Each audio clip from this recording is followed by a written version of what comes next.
बढ़िया सा घर बनवा सकते हैं, अपने बेटा बेटी के रहने के लिए रहन सहन खान पान की व्यवस्था दुरुस्त कर सकते हैं, तो उस पैसे का तमाम उपयोग कर सकते हैं। तो ये फिजूल खर्ची, अनावश्यक रूप से रूढ़िवादी परंपराओं का आगे बढ़ाना और उसको प्रचारित प्रसारित करना, ये सब बंद करके श्रद्धांजलि सभा का आयोजन करके आगे बढ़ने की जरूरत है। साथियों, एक बात और बहुत तेजी के साथ, समाज में पहले ही मलमास का महीना चल रहा है और कल हम लोग पड़िला की तरफ गए थे, घंटों जाम में फंसे रहे, निकल नहीं पाए, लौट करके फिर चले गए, दूसरे रास्ते से गए।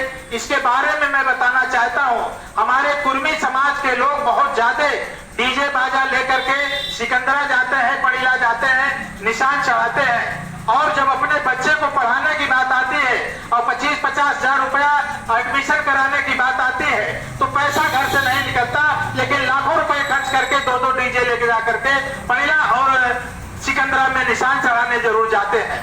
साथियों, मैं ये जरूर कहना चाहता हूँ कि जिस तरीके से ये पाखंडवादी व्यवस्था हमारे समाज में बहुत तेजी के साथ फैल रही है, नौजवान साथी भी उसमें फंसते चले जा रहे हैं, ऐसे ही हमारे समाज के लोगों की तरह एक नगर था और वहां पर कुर्मी समाज के भी लोग रहते थे और भी बहुत जाति के लोग रहते थे। और एक बार वहां पर ये चर्चा हुई, राजा को बताया गया कि आपके राज्य में पाखंडवाद और अंधविश्वास बहुत ज्यादा फैल गया है और तमाम लोग पाखंड के धंधे में फंस करके अपना आर्थिक नुकसान सह रहे हैं, अपना समय बेकार में गंवा रहे हैं। तो राजा अपने मंत्री से कहा कि भाई ये बताओ, ये पाखंडवाद क्या है, अंधविश्वास क्या है, बताइए, हम उसको समाप्त करें, क्या चीज है ये। तो मंत्री ने कहा कि 1 हफ्ते की हमको छुट्टी दीजिए और छुट्टी से लौट करके आएंगे, तब हम बताएंगे कि ये पाखंडवाद और अंधविश्वास क्या है। और जब वो लौट करके मंत्री अपने घर गया तो 2 जोड़ी जूता बनवाया, 2 पीस, और वो जूता अजूबा रहा, 24 इंच का, उसमें हीरा मोती जवाहरात सब लगवा करके बहुत खूबसूरत बनवा दिया। और अपने गांव के किनारे पर जहां भैरव बाबा का मंदिर था, रात में झरोखे से उस जूते को जाकर के गिरा दिया। सुबह जब पुजारी गया, भैरव बाबा के मंदिर का दरवाजा खोला तो देखा वहां एक अजूबा जूता पड़ा है।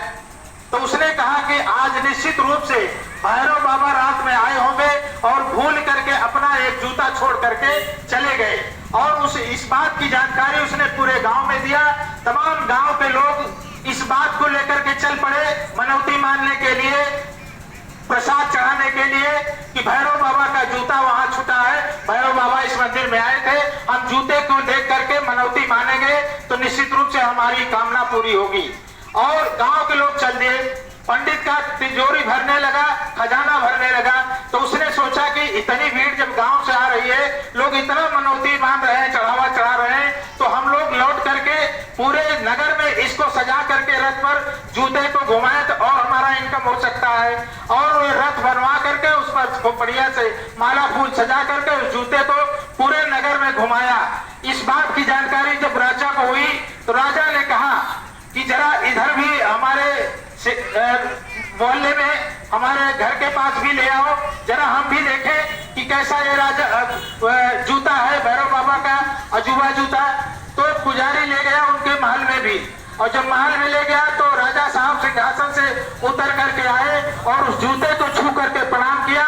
और प्रणाम करने के बाद उन्होंने कहा कि धन्य हो भैरव बाबा, आज आपके अजूबे जूते का दर्शन करके मैं धन्य हो गया, अब निश्चित रूप से हमारे नगर में, हमारे राज्य में खुशहाली होगी।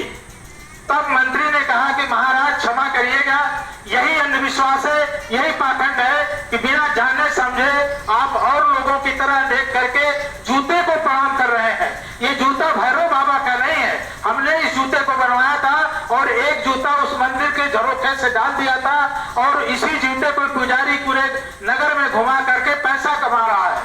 तो कहें कि खबरदार, तुम मंत्री गलत बोल रहे हो, लोगों की आस्था पर सवाल उठा रहे हो, लोगों की भावना पर सवाल उठा रहे हो, हम तलवार से तुम्हारी गर्दन को काट देंगे।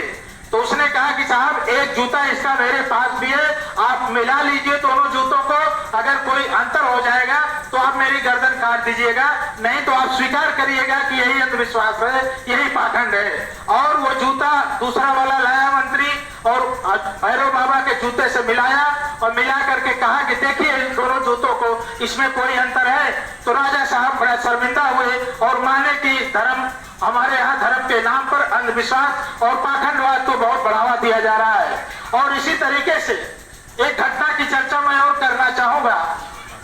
एक गांव में कोल्हू चल रहा था। पहले सरसों का तेल कोल्हू में पेरा जाता था, ये बुजुर्गों को पता होगा, बड़े लोगों को पता होगा। तो एक गुप्ता जी कोल्हू का तेल पेर रहे थे और एक मास्टर साहब गए तेल लेने के लिए सरसों का। तो देखे कि गुप्ता जी के पीछे की तरफ कोल्हू में बैल चल रहा है, बिना हाके चल रहा था। तो गुप्ता जी बड़े जिज्ञासु थे।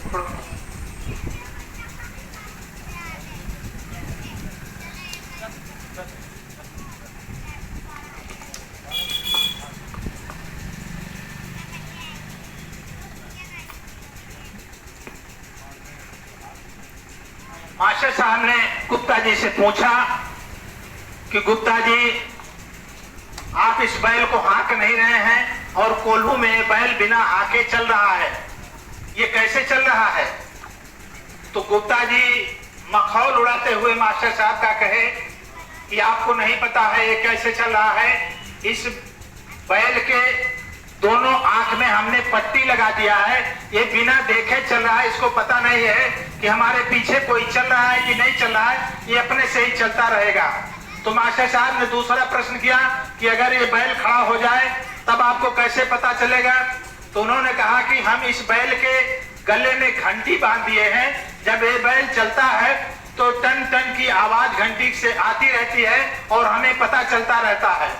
तो मास्टर साहब ने तीसरा सवाल किया कि अगर ये बैल खड़ा हो जाए और गर्दन हिलाता रहे, घंटी बजती रहे, तब आपको कैसे पता चलेगा कि बैल चल रहा है कि नहीं चल रहा है? तो गुप्ता जी थोड़ा सा नाराजगी जताते हुए मास्टर साहब को कहे कि मास्टर साहब एक तेल लीजिए 1 किलो और लेकर के अपने घर जाइए। आपकी बात अगर ये बैल हमारा सुन लेगा तो कल से कोल्हू में चलना बंद कर देगा और दोबारा आप हमारे यहाँ तेल लेने मत आइएगा। तो इसी तरीके से ये तिरही भी है, ये हम लोगों के आंख में पट्टी बांध दिया है कुछ जागरूक लोगों ने जो हमारा शोषण करते हैं, और उन लोगों ने ऐसी पट्टी बांधा है कि हम लोग सोचते नहीं, तर्क वितर्क नहीं करते हैं, विचार नहीं करते हैं कि इसकी आवश्यकता है कि नहीं है, और कोल्हू के बैल की तरह आंख में पट्टी बांध करके हम लोग भी तिरही करते चले आ रहे हैं। साथियों, तमाम लगन विवाह में शादी की जाती है, लगन नहीं होती है तो लोग शादी नहीं करते हैं। और आपको पता है कि लगन के समय में तमाम सामान महंगे हो जाते हैं, गाड़ी घोड़ा महंगा हो जाता है, खान पान की सामग्रियां महंगी हो जाती हैं। लेकिन इस पर हम लोग विचार नहीं करते कि बिना लगन के भी शादी की जाए तो उन तमाम महंगी वस्तुओं से बच जाए और जो गाड़ी घोड़ा नहीं मिल पाता है वो भी आराम से मिले और हमारे यहाँ अधिक से अधिक लोग शामिल भी हो सके, हमारे रिश्तेदार वगैरह, क्योंकि उस समय कोई और निमंत्रण नहीं होगा और जगह पर नहीं होगा तो कोई व्यस्तता नहीं रहेगी। इसी तरीके से एक घटना घटी चंडीगढ़ में, हरियाणा में, और एक लड़की जो पढ़ी लिखी थी, पीएचडी की थी, उसका नाम मैं थोड़ा भूल रहा हूं, तो वो जो है एक पंडित जी के पास गई और पंडित जी ने उसकी लगन बताई शादी की कि फला दिन अगर आपकी शादी होगी तो मुहूर्त बहुत अच्छा है, आपकी शादी टूटेगी नहीं और आजीवन चलता रहेगा आपका रिश्ता। और विक्रम सिंह लड़का जो था वो भी पढ़ा लिखा था, उस लड़की और विक्रम सिंह लड़के की शादी हो गई और शादी के 3 महीने बाद रिश्ता टूट गया।